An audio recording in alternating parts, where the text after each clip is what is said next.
So you want to get better at chess? Well, you've come to the right place because in this video, I'm going to be giving you a study plan for the rating range of 0 to 600 ELO. Now, this is the first video in a series that I will be making. It will include study plans all the way up to ratings over 1800. These videos are going to be based off of and somewhat inspired by the articles on chess.com that are written by titled players for study plans based off of certain ELO ranges. So I'm taking those and giving you my perspective and interpretation based off of someone with a strength of around 1800. But if you're looking for an overview of how to improve your game at your current playing strength, then be sure to stick around and like and subscribe as well, of course.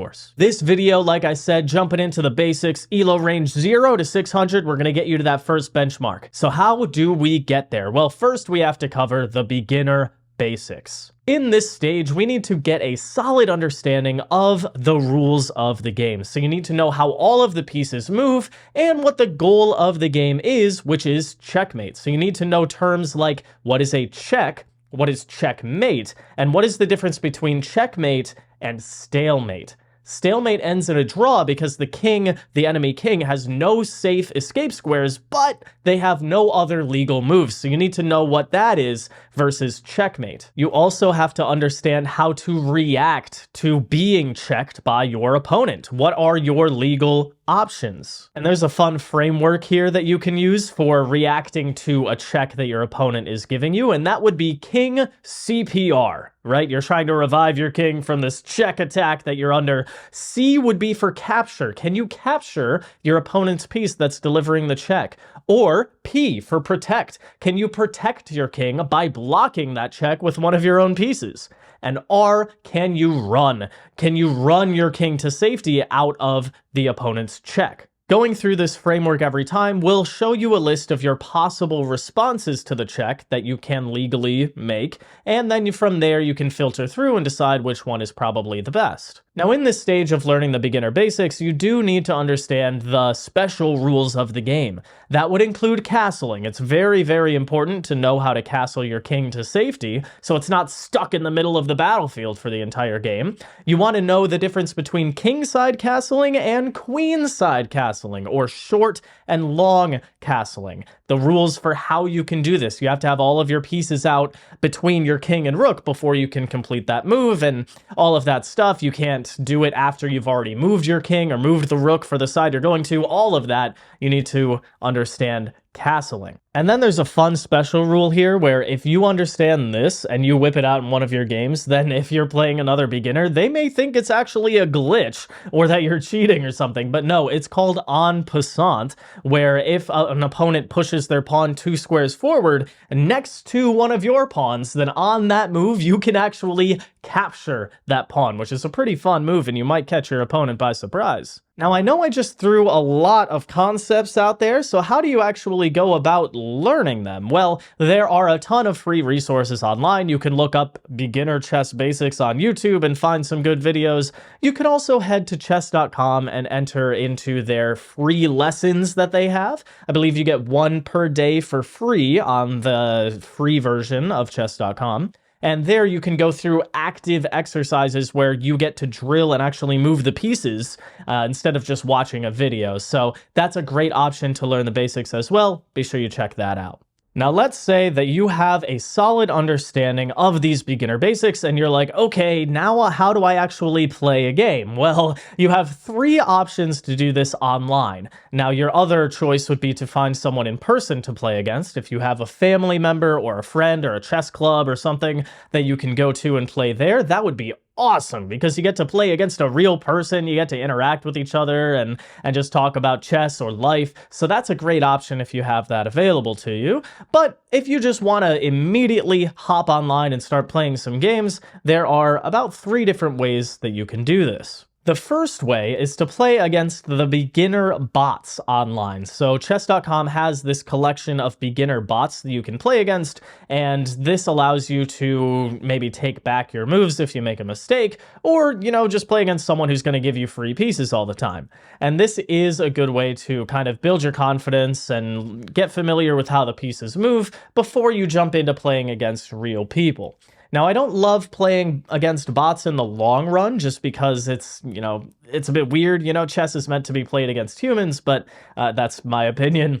But when you're just starting out, you're in this 0 to 600 ELO range, and you just want to get comfortable with how the pieces move, how to checkmate when you get there, then you can play against these beginner bots to kind of build up your confidence. Another great way to kind of ease into the game of chess is to play daily games on chess.com. Now, I'm always promoting chess.com. There are other websites out there like Chess that you can play with less paywalls, but whenever I say chess.com, you can substitute that for whatever chess platform you would prefer. The daily games allow you to boot up a game where each player gets a full day or even like 72 hours to make a move, so you're never rushed. You get to go in when you have time, and you get to sit for as much time as you want, even return to it several times throughout the day, and really think about your moves so that you don't make a mistake because you played too quickly. And if you feel confident and you want to jump into the pool of live players, then you can do that as well. You can play a live rated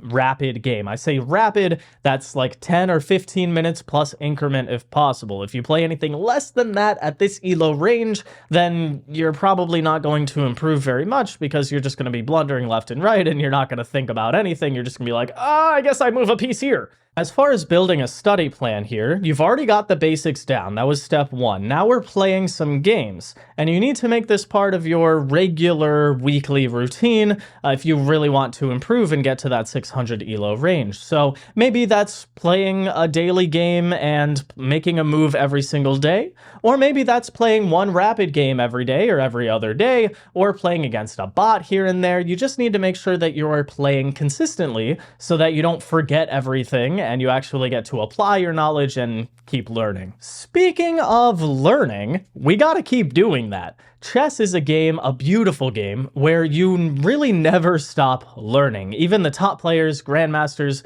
are studying other games played by top players to learn and improve upon the knowledge that you already have. So at this point, in this beginner ELO range, you have a sea of knowledge to dive into, which is really exciting at this point. We also want to start dabbling in the realm of chess puzzles at this point. Now, I don't want you solving master level puzzles and checkmates in 10 or anything crazy like that, but we can start looking into checkmates in 1. Start looking at common tactical patterns like a back rank checkmate or a battery with the queen and bishop so that you can start setting these up in your games, setting up a battery so that, hey, at this rating range, your opponent might not see it, and you could get a pretty quick checkmate in there knowing these tactical tricks. You can also solve puzzles related to other tactical tricks like a fork or a skewer or a pin or a discovered attack. These are really fun things to start learning about.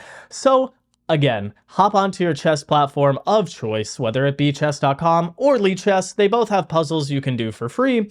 And well, chess.com, you have to pay past a certain point, but you can do like 1 puzzle rush per day or a few regular rated puzzles per day, and you can start practicing these. So I would start doing that regularly as well. Do it as a warm-up before you start playing your games so that you get to, wake yourself up and get into the game. It's like before you go on a race, you probably wouldn't want to just start sprinting. You maybe want to stretch and do a couple of high knees or something. That's like doing your chess puzzles before playing a game. In order to reach that 600 ELO range, you may have to start learning some more basic strategy principles. This would include opening principles along with some more checkmate patterns, getting more familiar with that. Like I said, back rank checkmate or weak squares in the opening. If you've heard of the scholar's mate or the 4-move checkmate, then you have to understand the weak squares that the kings only defend in the opening, like the f7 and the f2 squares. You also need to start learning how to analyze your games. Now, I don't want you going in with the engine and looking at the top lines and the evaluation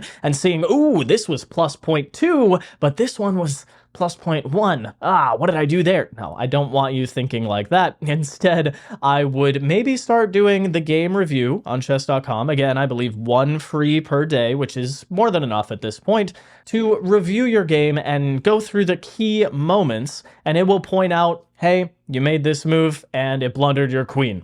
So you probably want to look out for that next time. And when you're doing this, I would even take the active step of writing stuff down. I would write down 2 things you did well in the game. Maybe, hey, I captured my opponent's free rook, or hey, I found a fork. And these are great things to, reinforce the positive things you're doing. And then I would also write down a couple of things, maybe 1 or 2, that you could improve upon. Maybe you did blunder your queen. Maybe you blundered checkmate, a back rank mate, and you write down, okay, I have to be careful. If I leave my back rank exposed, I need to make sure my king has some luft, some getaway room. So write down a few things you did well and a few things you can work on. Now, I know you've seen these Chessable opening courses, these lifetime repertoires made by the top grandmasters with 500,000 variations in them, and you need to learn all of them in order to get a good position in the game, right? Absolutely not, especially in this 0 to 600 range. Now, it may be good for you to start learning some opening setups, like the London system, for example, so that you have a general guideline for where your pieces would be well placed, but I would instead focus on really understanding the opening principles, how to take the center with your pawns, develop your pieces to their most active squares, knights before bishops, don't move pieces more than once in the opening if you can avoid it, block your opponent's checks, don't give checks yourself for no reason, and castle your king as soon as possible, right? These are all things that you should probably understand before you start learning actual opening theory and memorizing variations that your opponents aren't even going to play into at this point. So really focus on the principles and then go from there. So far in this video, I've given you a large array of things that you can dive into and start learning to improve your chess and get you to that 600 ELO mark. But how do you actually craft this into an actual study plan? Well, this is my opinion. You, at this stage, do not really need a rigorous, I'm going to play puzzles for 30 minutes every day, then I'm going to play a game, and then I'm going to analyze it, and then I'm going to learn 5 opening variations, and then I'm going to learn the Lucina position in the endgame. A lot of that is going to become overwhelming at first, in my opinion. So in this 0 to 600 ELO range, I would just focus on, dabbling here and there, seeing what's interesting to you and following that.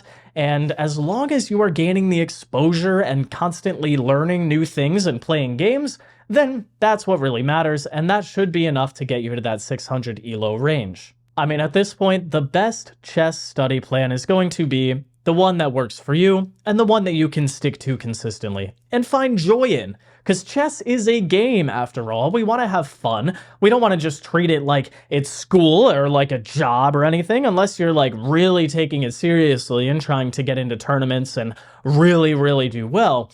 If you are just trying to get to 600 ELO, then take it a little easy. If you made it to the end of this video, I would like to thank you. It really does mean a lot. Make sure you like and subscribe. And if you want to check out the more advanced study plans that I have out there, the higher we get up the rating ladder, then the more it's going to be structured for our training. So 0 to 600 ELO, it's mostly improving your awareness and not hanging pieces and finding checkmate. And these are just kind of things that you generally learn. But as you climb up to 1,000, 1,500, 1,800, then we're going to get into some more specifics about how to study your openings and endgames and how to analyze your games in depth. So be sure to check out those videos once they are published. And I hope you have a great rest of your day.